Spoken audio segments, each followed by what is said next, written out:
देशाची आर्थिक राजधानी समजल्या जाणाऱ्या मुंबईमध्ये गेल्या 36 तासात धक्कादायक प्रकार जे आहेत ते समोर आलेले आहेत. कारण गेल्या 2 दिवसाचा विचार केला तर मुंबईतून जवळपास 12पेक्षा अधिक मुलं जी आहेत ती गायब झालेली आहेत, मिसिंग झालेली आहेत. त्यामध्ये 8पेक्षा अधिक अल्पवयीन मुलींचा देखील समावेश आहे. आता या सगळ्या प्रकरणी शहरभरातल्या अनेक पोलीस स्टेशनमध्ये मिसिंगची तक्रार त्यांच्या पालकाकडून दाखल करण्यात आली, पण ही बाब खूप गंभीर आहे. आणि यावरतीच बोलण्यासाठी आपल्यासोबत रिटायर्ड पोलीस अधिकारी आहेत राजेंद्र भांबरे सर. सर, स्वागत आहे तुमचं न्यूज 18 मराठीमध्ये. सर, काय प्रकार असावा 36 तासात मुंबईसारख्या शहरात एवढ्यापेक्षा जास्ती मुलं बेपत्ता होत आहेत? अल्पवयीन मुलींचा त्यात समावेश आहे, अल्पवयीन मुलांचा आहे. कारणं वेगवेगळी आहेत. कुणी भाजी आणायला गेले, कुणी झेरॉक्स कॉपी काढायला गेले, कुणी गार्डनमध्ये फिरते. काय यामागची कारणं असावीत आणि आधी कशी घडलेलं आठवते तुम्हाला सर? नाही, या बाबतीत तर अनेकदा घडलेलं आहे आणि मुलं बेपत्ता होणं ही एक कॉमन गोष्ट आपल्याकडे आहे. त्यात वेगवेगळ्या आर्थिक स्तरातील किंवा आपण ज्याला म्हणेल की lower class, middle class, upper middle class याची कारणं वेगवेगळी असू शकतात. आता ढोबळमानाने जर आपण कारणं बघितली तर साधारणतः आपण एक मुलांच्या बाबतीत असं बघतो की त्यांची संगत किंवा घरात ताणतणाव, नैमित्तिक काहीतरी असं कारण घडतं की ज्या कारणामुळे त्याला पालकांची भीती वाटते आणि तो घरातून निघून जातो. मग अनेकदा बाहेरची काय आमिषं असतात. आपण अनेकदा बघितलं की चित्रपटसृष्टीत काम करण्यासाठी मुलं मुंबईला निघून जातात वगैरे वगैरे. तर अशा अनेक गोष्टी घडतात. ह्युमन ट्रॅफिकिंग किंवा मानवी तस्करी हा एक अँगल याला आहे. विशेष करून मुलींच्या बाबतीत हा अँगल आपण बघणं आवश्यक आहे. कारण मला असं वाटतं की मी नव्या मुंबईत किंवा पुण्यात असताना ज्या इथला जो रेड लाईट एरिया आहे त्या रेड लाईट एरियात अनेकदा अशा लहान पळवून आणलेल्या मुली विकलेल्या आहेत आणि आपण त्यांचं रेस्क्यू ऑपरेशन केलं की सोडवलेल्या आहेत. अशा अनेकदा आपल्याला दिसतं. त्यामुळे ही अनेक कारणं अशी घडू शकतात. त्यासाठी पालकांना माझं असं सांगणं राहील की त्यांनी घाबरून जाऊ नका, परंतु अत्यंत निष्काळजी राहू नका. आता यासाठी सगळ्यात महत्त्वाचं असतं की पालकांचा आणि मुलांचा घरात संवाद फार आवश्यक असतो. की मुलांचे पालक आणि मुलं जर बोलत असतील तर त्यांच्यात होणारे जे थोडेफार बदल असतात, म्हणजे ज्याला सूक्ष्म बदल म्हणतो आपण, ते बदल पालकांच्या लक्षात येतात की ते काय बदलतोय, का खोटं बोलायला लागलाय. आजकाल मोबाईल हा एक जसा मदतीचं एक साधन झालंय तसं एक धोकादायक पण एक उपकरण झालेलं आहे. त्याच्यात तो चॅट करतोय. विशेषतः अनोळखी लोकांशी जेव्हा मुलं चॅट करतात, मुलं असतील मुली असतील, तर ते अत्यंत धोकादायक ठरतं. त्यांना माहीत नसतं कोण हे, आणि मग त्याच्यातनं काहीतरी मैत्री होते, कोणीतरी काहीतरी आमिष दाखवतं आणि त्यातनं मुलं मग पळून जातात किंवा निघून जातात. सर, पण मोबाईल हे एक महत्वाचं कारण असू शकतं. म्हणजे पालक जे आहेत ते संगोपनाला कमी पडतात असं तुम्हाला वाटतं या सगळ्या प्रकरणांमध्ये? आजच्या धकाधकीच्या जीवनात संगोपन म्हणजेच पालकांचा आणि मुलांचा संवाद फार कमी झाला असं मला वाटतं. आणि ज्या घरात पालकांचा आणि मुलांचा संवाद आहे तिथली मुलं बिघडण्याचे चान्सेस फार कमी असतात. मुलं सांगू शकतात की काय झालंय काय नाही. एखाद्या गोष्टी त्यांनी काहीतरी चूक केली बाहेर मोठी, जर त्यांचा आणि पालकांचा संवाद असेल, आपले पालक आपल्या मागे उभे राहणार आहेत असं जेव्हा मुलांना वाटतं, तेव्हा मुलं ती आईवडिलांना ती गोष्ट सांगतात आणि त्यातनं नक्कीच त्याच्या बालमनाला किंवा बालबुद्धीला त्याची उत्तरं सापडत नसतात. परंतु पालक अनुभवी असतात, घरात वडीलधारी माणसं असतात, मग त्यांच्याकडनं किंवा शिक्षकांची मुलं बोलतात, तर त्यातनं ते मार्ग निघू शकतो आणि ते पुढचं जे धोका आहे निघून जाणं किंवा पळून जाणं हे टळू शकतं असं मला वाटतं.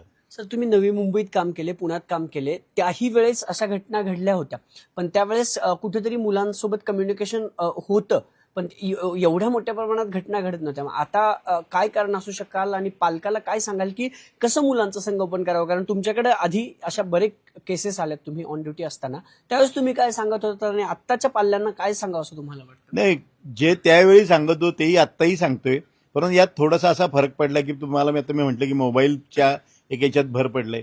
तर मोबाईल पालकांनी मुलांशी संवाद साधावा. ते शाळेत जाताना त्यांच्या जाण्याच्या वेळा येण्याच्या वेळा काही फरक पडतोय का, त्यांचे मित्र कोण आहेत, ते कुठल्या साईट्स बघतायत साधारण ते बघावं, की त्यांचे अनोळखी मित्र झालेत का, अनेक तासनतास तो मोबाईलवर आहे का, अनोळखी माणसांबरोबर दिसतो का.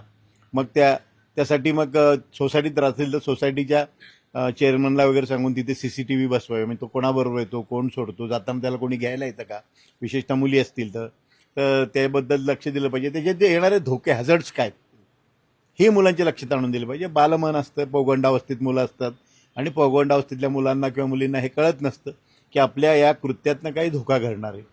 तर ते धोका टाळण्यासाठी त्यांना आधीच आपण सावध केलं पाहिजे असं मला वाटतं.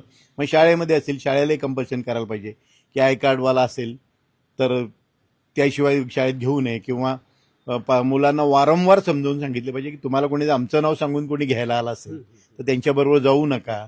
कोणी चॉकलेट देत असेल काही खाऊ देत असेल तर ते खाऊ घेऊ नका. आणि हे असं एकदा सांगून उपयोगाचं नसतं, हे वारंवार सांगितलं पाहिजे. तुम्ही मानवी तस्करीचा एक विषय मांडलात. या मुंबईचे जे प्रकरण झाले काल आणि आजमध्ये, त्याच्यामध्ये काही मानवी तस्करी असल्याचा संशय तुम्हाला आहे आणि पोलिसांनी काय करायला हवं? पालकांचं झालं, आता मिसिंग कंप्लेंट देत आहेत पालक मान्य, पण पोलिसांनी काय करायला हवं अशा वेळेस काय सांगणार? बऱ्याचदा काय होतं की मिसिंग कंप्लेंटकडे पोलिसांचं थोडंसं दुर्लक्ष होतं, कारण ते फार सिरियस नसतं. बऱ्याचदा पोलिसांना किंवा पालकांना असं वाटतं की आपली मुलं ही गेली तर येतील फिरून 2-4 महिन्यांनी. पण असं कधी पालकांनी इतका बेसवतपणा बाळगता कामा नये. जसा मुलगा काय नाश होईल तसं ताबडतोब पोलीस स्टेशनला जाऊन तक्रार द्यायला पाहिजे. मग मुलाचं ते कपड्याचं वर्णन, त्या दिवशी त्याने काय कपडे घातले, आणि पोलिसांनी तात्काळ म्हणजे वायरलेस असतील, त्यांचे काही इतर गोष्टी ब्रॉडकास्टिंग असतील, यातनं सगळ्या गोष्टीतनं जर ताबडतोब त्या मुलाचं वर्णन किंवा सगळे प्रसारित केलं, मग ते आपले अनेक आहेत, रेल्वे पोलीस आहेत, पोलिसांचे अनेक विभाग आहेत, त्या सगळ्यांना जर हे वर्णन केलं तर त्यात जे पेट्रोलिंग करणारे पोलीस वगैरे आहेत त्यांना ती मुलं मिळू शकतात. बऱ्याचदा रागाच्या भरात गेलेले असतात, किंवा अनेकदा आपण बघितलं की भिकारी टोळ्यांमध्येही त्यातली काही मुलं गेलेली आहेत. परंतु प्रमाण फार त्याचं कमी आहे.